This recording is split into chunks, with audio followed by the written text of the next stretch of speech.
سپہر کے 3 بجے ہیں۔ السلام علیکم، یہ ریڈیو پاکستان ہے۔ محمد انیس سے خبریں سنیے۔ پہلے اہم خبروں کا خلاصہ۔ صدر مملکت آج سے کرغزستان کا 4 روزہ سرکاری دورہ کریں گے۔ وزیر خزانہ نے آج کراچی میں انفرادی سطح اور کارپوریٹ سرمایہ کاروں کے لیے آن لائن انویسٹ پاک پورٹل کا افتتاح کیا۔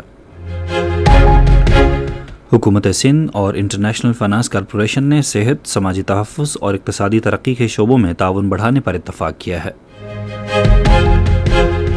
امجد حسین ایڈوکیٹ نے آج گلگت بلتستان میں کے نئے وزیر اعلیٰ کے طور پر حلف اٹھا لیا ہے۔ نیٹو رہنماؤں کا 2 روزہ سربراہی اجلاس کل انقرہ میں شروع ہوگا۔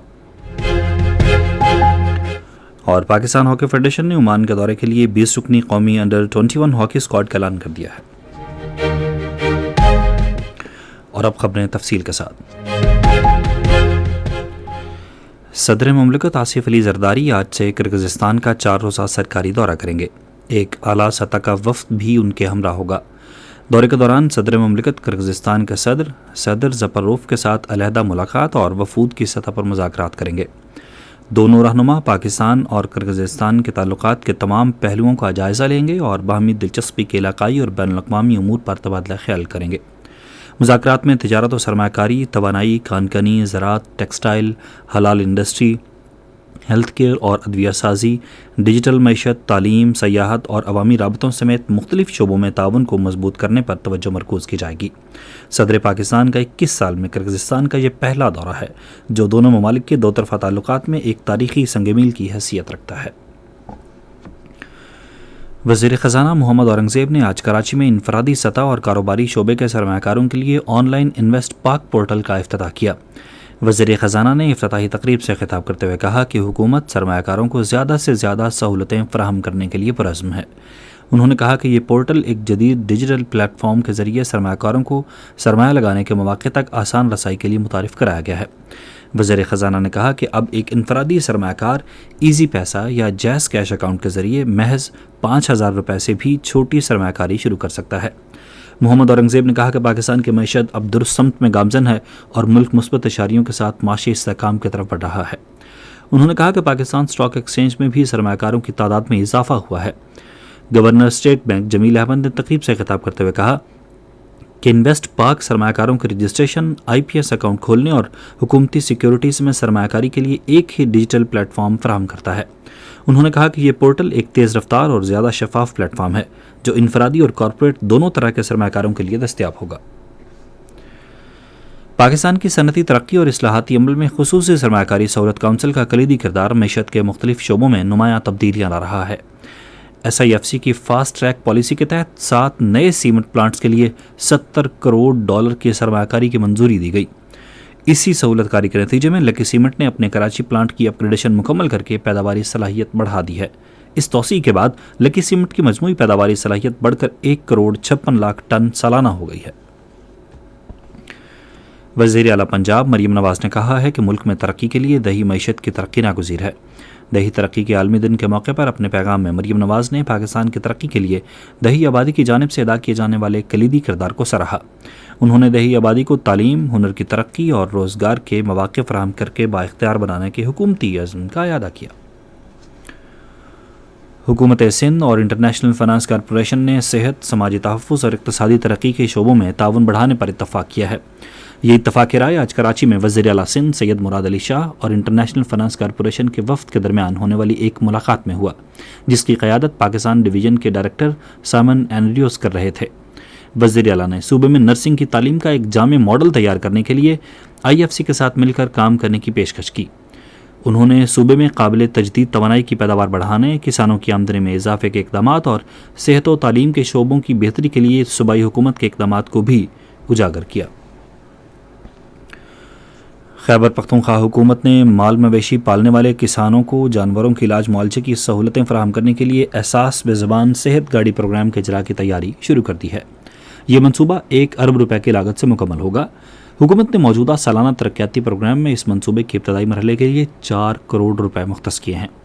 احساس بے زبان صحت گاڑی پروگرام کے تحت صوبے بھر میں جانوروں کے علاج معالجے کے لیے تقریباً 50 موبائل ویٹنری کلینک گاڑیاں چلائی جائیں گی۔ امجد حسین ایڈوکیٹ نے آج گلگت میں گلگت بلتستان کے نئے وزیر اعلیٰ کے طور پر حلف اٹھا لیا ہے۔ گورنر گلگت بلتستان سید مہدی شاہ نے ان سے حلف لیا۔ پاکستان پیپلز پارٹی کے چیئرمین بلاول بھٹو زرداری نے بھی حلف برداری کی تقریب میں شرکت کی۔ پاکستان براڈ کاسٹنگ کارپوریشن کے ڈائریکٹر جنرل سعید احمد شیخ نے آج براڈ کاسٹنگ ہاؤس ملتان کا دورہ کیا۔ انہوں نے دورے کے دوران زیر تعمیر آڈیٹوریم پر کام کی پیش رفت کا جائزہ لیا اور اسے 1 ماہ میں مکمل کرنے کی ہدایت کی۔ سعید احمد شیخ نے اسٹاف سے خطاب کرتے ہوئے کہا کہ ریڈیو پاکستان کی انتظامیہ ادارے کو مالی طور پر خود کفیل ادارہ بنانے کے لیے بھرپور کوششیں کر رہی ہے۔ انہوں نے کہا کہ ادارہ اب اپنے دستیاب اثاثوں کے مؤثر استعمال کے ذریعے سالانہ 1 ارب روپے کما رہا ہے۔ یہ خبریں آپ ریڈیو پاکستان سے سن رہے ہیں۔ کالعدم جوائنٹ ایکشن کمیٹی کو آزاد جموں کشمیر کے ہر طبقہ فکر کی طرف سے واضح طور پر مسترد کیا جا رہا ہے۔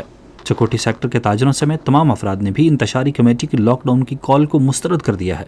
چکوٹھی اور گردنواں میں معمولات زندگی جاری رہے اور شہری دکانوں سے روزمرہ کی خریداری کرتے دیکھے گئے۔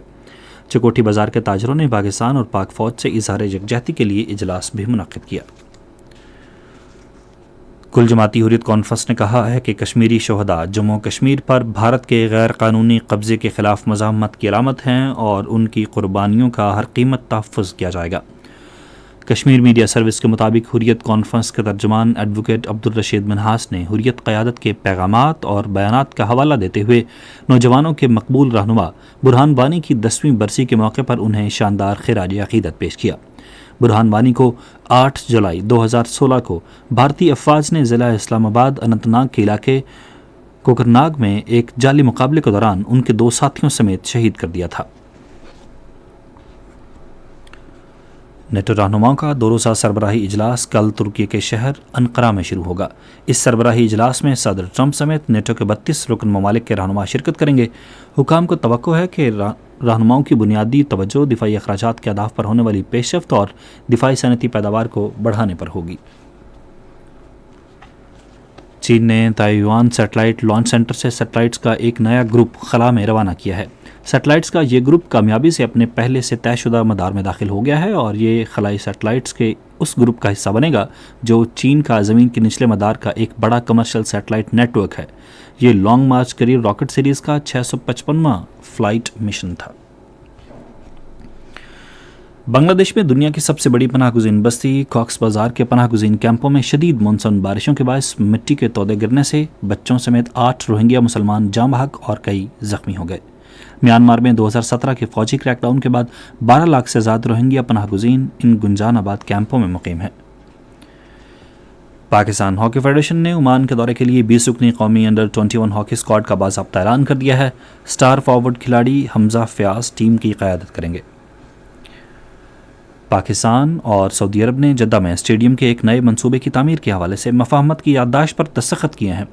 اس مفاہمت کی یادداشت پر سعودی کرکٹ فیڈریشن کے چیئرمین شہزادہ سعود بن مشال بن محمد ال سعود اور پاکستان کرکٹ بورڈ کے چیئرمین محسن نقوی نے دستخط کیے۔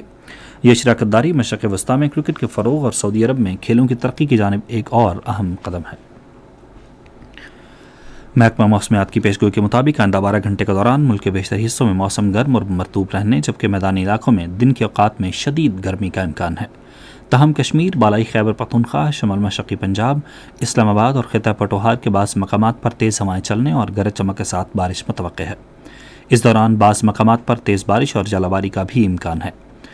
آج ریکارڈ کیا گیا بعض بڑے شہروں کا درجہ حرارت کچھ اس طرح سے ہے: اسلام آباد، لاہور، کراچی، کوئٹہ اور Gilgit 35 degree centigrade, Peshawar 40، Muzaffarabad 33، مری 26، جبکہ سری نگر 31، جموں 32 اور لیہ میں 15 ڈگری سینٹی گریڈ۔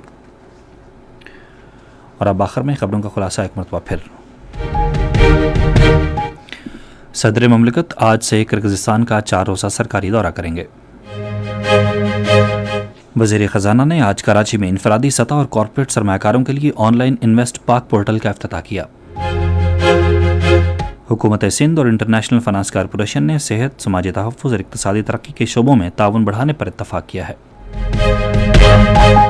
امجد حسین ایڈوکیٹ نے آج گلگت میں گلگت بلتستان کے نئے وزیر اعلیٰ کے طور پر حلف اٹھا لیا ہے۔